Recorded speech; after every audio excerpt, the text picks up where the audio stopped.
The book.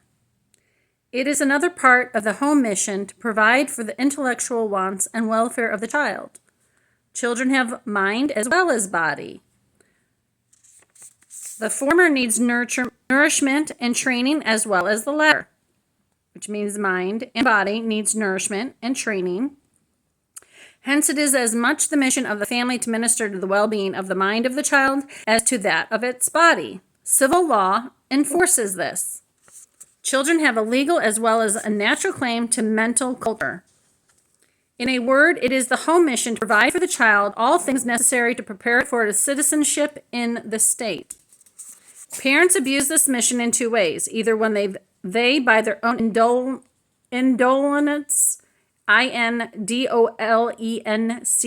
dissipation compel their children to support them, or on the other hand, when they become the willing slaves of their children, labor to amass a fortune for them, and in the anticipation of that, permit them to grow up in ignorance, idleness, and prodigality,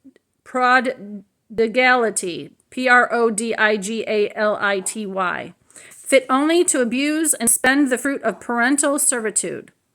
In this way, the misapplied provision made by parents often becomes a curse, not only to the members of the family, but to the state and the church. Another part of the home mission is the spiritual and eternal well-being of its members. This is seen in the typical character of the Christian family. It is an emblem of the church and of heaven. According to this, parents are called to administer the means of grace to their household, to provide for the soul as well as for the body, to prepare the child for a true membership in the church, as well as for citizenship in the state, to train for heaven as well as for earth. Parents are priests unto their families and have the commission to act for them as faithful stewards of God in all things pertaining to their everlasting welfare. Their souls as well as their bodies are committed to their trust, and God says to them, "Go, nurse them for the King of heaven, and he will pay thee higher." This is their great mission, and it corresponds with the conception of the Christian home as a spiritual nursery.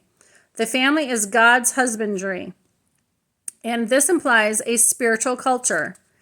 As its members dwell as being heirs together of the grace of life, it is the function of each to labor to make all the rest fellow citizens with the saints and of the household of God. Parents should provide for the religious wants of their children.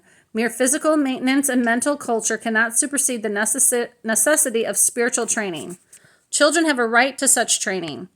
This religious provision is twofold. Their moral and spiritual faculties should be developed, and their moral nature supplied with appropriate nutriment.